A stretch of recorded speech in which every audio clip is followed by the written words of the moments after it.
सियासी मंजरनामे की अगर बात करें तो 27वीं आईनी तरमीम के हवाले से मामलात खुलकर सामने आ गए हैं। पीपल्स पार्टी के चेयरमैन बिलावल भुट्टो जरदारी ने सोशल मीडिया पर अपने बयान में कहा कि वज़ीर आज़म शहबाज शरीफ ने पीपल्स पार्टी से 27वीं आईनी तरमीम की हिमायत की दरख्वास्त की है। बिलावल के मुताबिक तरमीम में आईनी अदालत का क़याम, एग्जीक्यूटिव मजिस्ट्रेट्स की बहाली, जजेस के तबादले, NFC में सूबाई हिस्से के तहफ़्फ़ुज़ में तब्दीली, आर्टिकल 243 में तरमीम और तालीम और आबादी की मनसूबाबंदी को दोबारा वफाक के दायरा कार में लाने जैसे निकात शामिल। और बिलावल ने मज़ीद कहा है कि सदर आसिफ अली जरदारी की कतर से वापसी पर पीपल्स पार्टी की सेंट्रल एग्जीक्यूटिव कमेटी 6 नवंबर को इजलास करेगी, जिसमें पार्टी की हतमी पॉलिसी तय की जाएगी। इसी हवाले से मज़ीद गुफ्तगू करने के लिए हमारे साथ मौजूद हैं सीनियर तज्ज़ियाकार आदिल निज़ाम। बहुत शुक्रिया आपके वक्त का। वेलकम टू सुनो पाकिस्तान।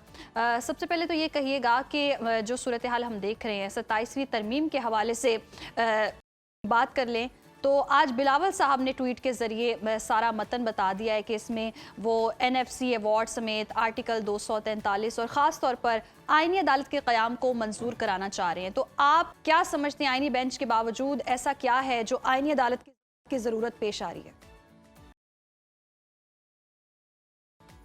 जी, थैंक यू सो मच। आप ये देखिए ना कि कितनी इंटरेस्टिंग सूरत हाल है। अभी 27वीं आईनी तरमीम अभी आई नहीं है, अभी बातें शुरू हुई हैं और बिलावल भुट्टो जरदारी ने खुद से ट्वीट कर कौम के सामने बहुत सारी बातें रख दी। अभी 1 साल पहले की ही बात है, 21 अक्टूबर 2024 को जब 26वीं आईनी तरमीम आना थी और जब पार्लियामान से उसको मंजूर होना था, तो यही बिलावल साहब थे जो मौलाना के पास जा रहे थे, जो एक कंसेंसस डेवलप करने की कोशिश कर रहे थे, पाकिस्तान तहरीक-ए-इंसाफ को बनाने की कोशिश की जा रही थी। लेकिन उस पूरे टाइम में मुसवदा जो था, जो आईनी तरमीम का, वो किसी के पास नहीं था। मौलाना भी शिकवा करते रहे कि आखिरी रात को उनको मौसूल हुआ, बिलावल जाते थे तो कुछ पेपर पर निकात लिखे होते थे जिस पर गुफ्त शनीद होती थी, मुसवदा किसी के पास नहीं था। तो अभी हम देख रहे हैं कि वही बिलावल जो 26वीं आईनी तरमीम पे एक कंसेंसस पैदा करने की कोशिश कर रहे थे, अब वो ट्वीट के जरिए कौम को बता रहे हैं कि 27वीं आईनी तरमीम आ रही है, जिसपे जनाब सामो जुडिशल पैकेज, आईनी अदालतों का क्या, पहले आईनी बेंच से अब आईनी अदालतें बनेगी, मजिस्ट्रेट के हवाले से चीजें हैं और साथ में जजेस की ट्रांसफर पोस्टिंग का मामला उसके अंदर जो है वो ज़ेरे बहस आएगा या उसको एड्रेस किया जाएगा। तो साहब वो ये लगता है कि पाकिस्तान पीपल्स पार्टी 27वीं आईनी तरमीम के हवाले से थोड़ा प्ले करना चाहती है, क्योंकि इसमें बहुत सारी चीजें इस तरह की जिसमें NFC अवार्ड है और 18वीं तरमीम के अंदर जो बहुत सारी चीजें मौजूद थी उनको तब्दील किया जाना है। तो 18वीं आईनी तरमीम आईने पाकिस्तान के क़याम के बाद एक सबसे बड़ा जुडिशल कह लें कि आईनी पैकेज था जिसमें 201 शिकों में तब्दीली की गई थी। ये वो 18वीं तरमीम है जिसको पाकिस्तान पीपल्स पार्टी एक ट्रॉफी के तौर पर पेश करती है। आप 18वीं आईनी तरमीम के बाद उठाकर देख लें लीडरशिप की, एक तो बताते हैं कि वो आईने पाकिस्तान के खालिक है और दूसरा बताते हैं कि 18वीं आईनी तरमीम के जरिए किस तरह उन्होंने आईने पाकिस्तान के अंदर मौजूद जो नकाइस थे उनको खत्म किया, किस तरह सूबाई खुद मुख्तारी हुई, किस तरह डेवोल्यूशन ऑफ पावर हुआ, तो इसका क्रेडिट लेते हैं।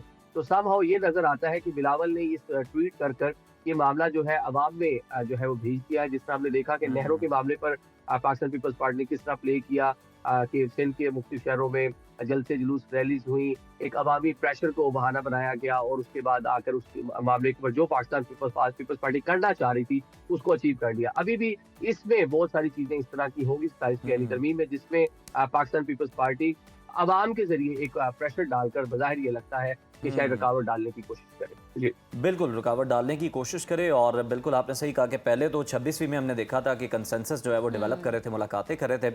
आदिल, बिल्कुल 18वीं जो आईनी तरमीम है पीपल्स पार्टी उसका बड़ा क्रेडिट लेती है और हर मौके पर उसका जिक्र करती है और बिलावल को खदशात भी मौजूद हैं, पीपल्स पार्टी को खदशात मौजूद हैं कि सूबों का जो हिस्सा है वो कम हो जाएगा, विफाक मजबूत होगा। तो अपने इस क्रेडिट को लूज करने के लिए पीपल्स पार्टी तैयार है या सिर्फ ये उनका वाहिद कंसर्न है? अगर ये दूर हो जाए तो फिर पीपल्स पार्टी कोऑपरेट करेगी, क्योंकि आज़ाद कश्मीर में भी हुकूमत बनने जा रही।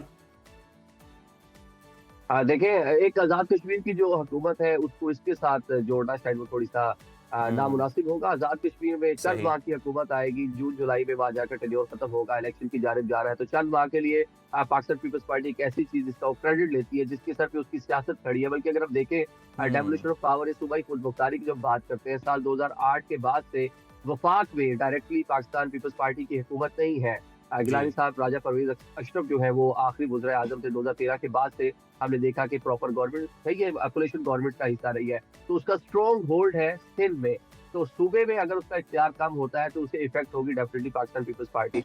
बाकी जो इस आईनी तरमीम, जो 27वीं आईनी तरमीम में जो चीजें आएंगी, उसमें अगर आईनी अदालत का क्याम है, वो तो सीओडी में साइन कर रखा है सियासी जमातों ने, और पाकिस्तान पीपल्स पार्टी भी उस पर मुत्तफिक है। जजिस की ट्रांसफर पोस्टिंग शायद पाकिस्तान पीपल्स पार्टी के लिए भी उतना मसला नहीं होगा। तो असल जो मसला है वो जो एक कैप लगी हुई है, या वो एक कह ले जो आईनी तहफ़्फ़ुज़ मौजूद है रेवेन्यू के अंदर जो सूबों को जाता है वफाक से, उसका खात्मा जो है वो सामूहिक थोड़ा सा मसला हो सकता है पाकिस्तान पीपल्स पार्टी के लिए। लेकिन वफाक का भी मौक़िफ़ बेजा नहीं है। आप डिफेंस के ऊपर खर्च करते हैं, आप उसके बाद अपना जो आपने लोन ले रखे हैं आप उसकी पेमेंट्स करते हैं। वफाक के पास तनख्वाहें देने के पैसे नहीं होते, वफाक को मजीद लोन लेना पड़ता है। On the other side Sindh government ही कहती है कि वफाक की हुकूमत कराची के लिए पैकेज दे दे।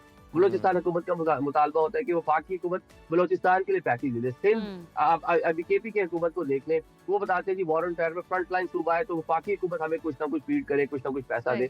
तो हिस्सा लेने के बाद भी नजरें जो हैं वो वफाक पर है। तो वफाक तो कह लें कि बहुत वीक हो गया। अच्छी तरमीम की डेवोल्यूशन ऑफ पावर होना चाहिए। वो इख्तियारात के मामले में बहुत अच्छी चीज थी, कई वजारतें आई, लेकिन शायद शेयर जो है अब जो उसमें एक बड़ा चंक सूबे ले जाते हैं वफाक के पास नहीं बचता। तो उसमें वफाकी हुकूमत इस बार जो है वो कुछ चीजें वापस लेगी, क्योंकि एक चीज कुछ टाइम से बड़ा मसला चलता आ रहा है। आदिल साहब, दूसरी तरफ हम देख रहे हैं आर्टिकल 243 पर मुशावरत की बात की है, तो बिलावल ने अपनी ट्वीट में क्या इस आर्टिकल पर मुशावरत को कहा है कि हम वो नवंबर में जिस नोटिफिकेशन की बाज़गश्त थी उसी हवाले से तसव्वुर करें, या मजीद भी कुछ तब्दीली इसमें हो सकती है? देखिए, ये जो नवंबर वाले नोटिफिकेशन जिसकी बात थी वो एक गलत और एक सोशल मीडिया की न्यूज़ थी।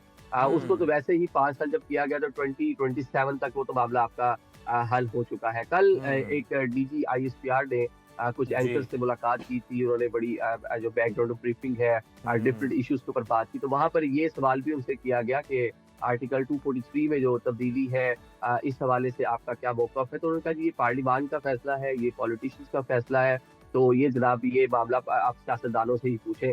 तो मेरे ख्याल से वो जो एक कहने के सामूहिक में जो तरामीम है वो एक आपको पता है कि हमने एक नई एक 5 स्टार जनरल आसिम मुनीर साहब को फील्ड मार्शल हमने हाल ही में उनको एलिवेट किया है। वो वेल डिजर्व था, और जिस तरह मार के हक में कामयाबी थी उसके बाद पूरी कौम ने उसको सराहा, और बल्कि पूरी कौम ने यूनानिमस उसको वेलकम किया।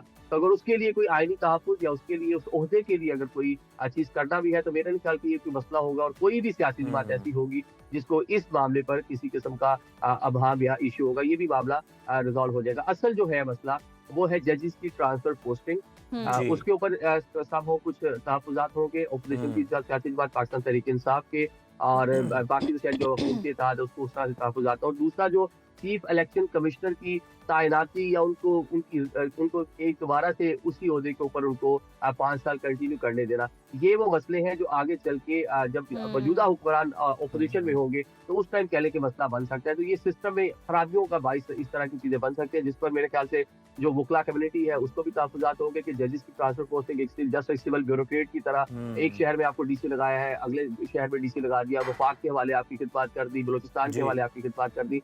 तो ये जो कहने के सामने इसमें जो जुडिशियल इख्तियारात है या अदलिया जो है ये खदशा जाहिर किया जा रहा है कि वो कॉम्प्रोमाइज हो जाएगी, कि कोई जज अगर फ्रीक्वेंट आपको लगता है, किसी हुकूमत को लगता है कि उसके खिलाफ फैसले आ रहे हैं, तो वहाँ से वो केस लगने से पहले ही उनकी ट्रांसफर पोस्टिंग का मामला कर दिया जाएगा। तो अपने मनपसंद लोग, जिस तरह ब्यूरोक्रेसी में आप देखते हैं कि लेट्स सपोज कि सीएम पंजाब है, लाहौर के जितने ब्यूरोक्रेट हैं उन्होंने अपनी मर्जी की अपनी टीम बना रखी है, उनकी इख्तियार है उनका। तो इसी तरह एक खदशा जाहिर किया जा रहा है कि मुख्तलिफ अदालतों में अपने मनपसंद जजेस को लाकर फिर इस तरह के फैसले लिए जाएंगे। अच्छा आदिल, जिस तरह से आप बात कर रहे हैं कि अदालती मामलात में भी तब्दीली होगी, जुडिशल कमीशन की आप बात कर रहे हैं, आईनी अदालत का बड़ा शोर सुन रहे हैं। मौजूदा सेटअप से कोई जस्टिस होंगे जिन्हें बनाया जाएगा उसका सरबराह, या फिर कोई साबिक चीफ जस्टिस भी इसमें हो सकते हैं? कुछ इस हवाले से क्लैरिटी आ सकी?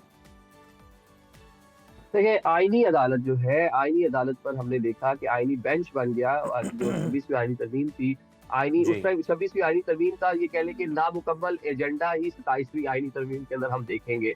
और ये सारी चीजें 26वीं आईनी तरमीम के अंदर मौजूद थी, जिसको कह लें कि अचीव नहीं किया जा सका। और उस टाइम पाकिस्तान तहरीक-ए-इंसाफ की जानिब से बैरिस्टर अली जफर साहब जो है, उनकी जानिब से तजवीज़ आई थी कि आईनी अदालत ना बनाएं, आप आईनी बेंच बना लें। आईनी बेंच बन गया, उसके बाद वो पूरा मामला भी सुप्रीम कोर्ट में ज़ेर समाअत है। उसके हवाले से भी मुख्तलिफ नौइयत की जो बार है, उसको भी खदशात है। वकला कम्युनिटी भी उस पर इज़हार ख्याल करती रहती है, और साथ में पाकिस्तान तहरीक-ए-इंसाफ भी उसमें एक फरीक के तौर पर आपको पता है वो पब्लिकली मौजूद है। जी। तो उस टाइम भी कहा गया था कि आईनी अदालत हो, तो आईनी अदालत की जानिब जब जाएगा मामला, उसमें जजेस की एज के हवाले से अगर कुछ चीजें होती हैं तो शायद ये हम इसको फोर्स ही कर सकते हैं कि सही। मौजूदा जो आईनी अदालत के बेंच है, इन्हीं को आगे एलिवेट करके उस अदालत का सरबराह बना दिया जाए। अभी जो 65 ईयर की एज है, इसको 68 या 70 तक करने की जो बात है, मतलब सही। 68 होपफुली कि इस नंबर को टच किया जाएगा। तो अगर ये चीजें होती हैं तो हो तो सकता है आदिल, कि इस जो मौजूदा तरमीम के आईनी बाद बेंच के सबसे ज्यादा जो फायदा आप सरबराह है, किस सियासी जमात या किस तबके का देख रहे हैं? देखिए ये तबके का तो फायदा वो कह लें कि मुश्किल इसमें नजर आता है। इसमें जो सारी चीजें हैं डायरेक्टली उसका पब्लिकली आवाम से उस तरह से ताल्लुक नजर नहीं आता। जो जुडिशल मामलात हैं वो तो ये लग रहा है कि सब हो, जिस तरह पहले हुकूमत ने बहुत सारी चीजों को अपने कंट्रोल में किया है, और माजी जी। में जो हमारी अदलिया है उसका भी किरदार कोई काबिल तारीफ नहीं है। जुडिशल एक्टिविज्म हमने देखा, जजेस की जानिब से जो रिमार्क्स आते रहे हैं अदालतों से वो हमने देखे। उनके एक्ट के ऊपर पाकिस्तान में ओपनली डिबेट हो सकती है और की भी जाती है, और वो कोई इतनी माजी को इतना काबिल तारीफ नहीं है। तो उसमें इस्लाहात के लिए जो चीजें की गई है ना, लेकिन इस्लाहात इस नौयत की कर दी जाए कि वो आगे चलकर आप बिल्कुल अपना जुडिशल सिस्टम जो है उसको कॉम्प्रोमाइज कर दे, तो वो ठीक नहीं होगा। या इस्लाहात इस नौयत की कर दी जाए कि आप चीफ इलेक्शन कमिश्नर जैसे 5 साल के लिए इलेक्शन करवाने हैं, इस मुल्क में जी। हुकूमत का क्या अमल में आना है, और वो चीफ इलेक्शन कमिश्नर उसकी अपनी क्रेडिबिलिटी उस नौयत की ना हो, वहाँ से ऑपोजिशन का रोल ही आप खत्म कर दे। 26वीं आईनी तरमीम में आपने क्या किया कि आपने उनकी जनाब जब तक नए चीफ इलेक्शन कमिश्नर नहीं आते उनका कंटिन्यू करवा दिया। अब जी। 27वीं में इस तरह की खबरें हैं कि आप ऑपोजिशन को जी। बिल्कुल बाईपास कर देंगे, उसका रोल ही खत्म करने जा रहे हैं। तो इस तरह की चीजें शायद मेरे ख्याल से बिल्कुल किसी के आदिल, भी आपने इंटरेस्ट में ना हो, क्योंकि उन्हें चेंज अगर नहीं किया, आपने उन्हीं को कंटिन्यू करवा दिया। वो फिर स्कूलों के इफ्तिताह भी कर रहे हैं, कुछ इस तरह की है। खैर, उन पर भी एक अलग डिस्कशन हो सकती है। आदिल, लास्टली मैं आपसे ये जानना चाहूँगा, नए इंतजामी यूनिट्स जो हैं 27वीं आईनी तरमीम के तहत हो सकते हैं, नए छोटे सूबे बन सकते हैं, क्योंकि ज़हन साजी तो कुछ अरसे से की जा रही है और बड़ी कारोबारी शख्सियात मैदान में है इस हवाले से। देखो उज़ैर मलिक साहब, ये बड़ा अहम क्वेश्चन है। आप ये देखिए कि 27वीं आईनी तरमीम, वो तो जब 26वीं आई थी तो सब बोल रहे थे कि 27वीं आईनी तरमीम आनी ही आनी है, लेकिन अभी जी। ये मामला किस तरह से ज़ेर बहस आया है कि पंजाब असम्बली करारदाद मंजूर करती है लोकल गवर्नमेंट्स के हवाले से कि उसको एक आईनी तहफ़्फ़ुज़ दिया जाए, आईने पाकिस्तान में एक अलग से चैप्टर उसके लिए इंट्रोड्यूस करवाया जाए। लेकिन जब अब बिलावल बात कर रहे हैं कि प्राइम मिनिस्टर ने जब उनसे बात की तो जो उन्होंने ट्वीट किया है उसमें कहीं हमें लोकल गवर्नमेंट की बात ही नजर नहीं आ रही, जहाँ से पूरा मामला कह लेके इनिशिएट हुआ है। तो डेवोल्यूशन ऑफ पावर की अगर बात करते हैं, एनएफसी की अगर बात करते हैं, तो डेवोल्यूशन पावर ये सूबों में क्यों नहीं होती? ये सूबों में हर जिले की सतह पर एनएफसी अवार्ड क्यों नहीं होता? अगर आप देखें कि जिस सियासी जमात की हुकूमत है उसकी लीडरशिप का जिस इलाके से ताल्लुक है, वहाँ पे हमने देखा माजी में बहुत ज्यादा काम होते हैं, लेकिन जो दीगर इलाके रह जाते हैं, भी लाहौर में बहुत ज्यादा काम होता है, साउथ पंजाब के लोगों को यही ग्रजेस है कि वहाँ पे उस तरह से काम नहीं होता। तो ये सूबों को भी डेवोल्यूशन ऑफ पावर की जानिब जानी चाहिए कि अच्छा लोकल गवर्नमेंट सिस्टम या इंतजामी यूनिट, जिस तरह भी आपने बात की, बिलाशुबा एक बड़ा मतलब 25 करोड़ की हम पॉपुलेशन है, जबकि हमें पाकिस्तान में पाकिस्तान बना था मेरे ख्याल से 3-1 करोड़ की हम आबादी थी। 8 टाइम हम लोग उससे बढ़ गए। तो नीड ऑफ द आवर है जी, नए इंतजामी यूनिट बने ताकि आवाम को उनके घर तक मतलब मामला उनके लिए बेहतर हो सके, एक साथ यकसा किस्म की तरक्की हो सके। ऐसा ना हो कि अब 12 करोड़ का जी। पूरा पंजाब है, पंजाब के कुछ इलाके हमें बहुत ज्यादा डेवलप नजर आते हैं, जैसे आप जी। साउथ की जानिब जाते हैं उस तरह से आपको डेवलपमेंट नजर नहीं आती। तो ये खदशात हैं जो आवाम के तहफ़्फ़ुज़ात है, इसको दूर होना चाहिए। यही बिल्कुल आप इम्प्लीमेंट कर लें। सिंध के अंदर कराची एक बड़ा डेवलप इलाका है, लेकिन ठीक है सिंध में जाए वहाँ पे आपको तरक्की नजर नहीं आती। आज भी जो कराची है या जो पंजाब के बड़े शहर जी। हैं उनसे वो सालों पीछे नजर आता है। इसी तरह ऐसे बलोचिस्तान के मामला है, इसी तरह केपीके में भी आवाजें हैं। तो इंतजामी यूनिट ये वक्त की जरूरत है और दुनिया भर में सूबे बनते हैं। बिल्कुल आदिल जिससे, साहब, आप दुरुस्त अलहदा फरमा हो रहे हैं कि सकता है। ये वक्त की ज़रूरत तो है ही और होना भी चाहिए, और आपने बड़ा अच्छा एनालिसिस दिया कि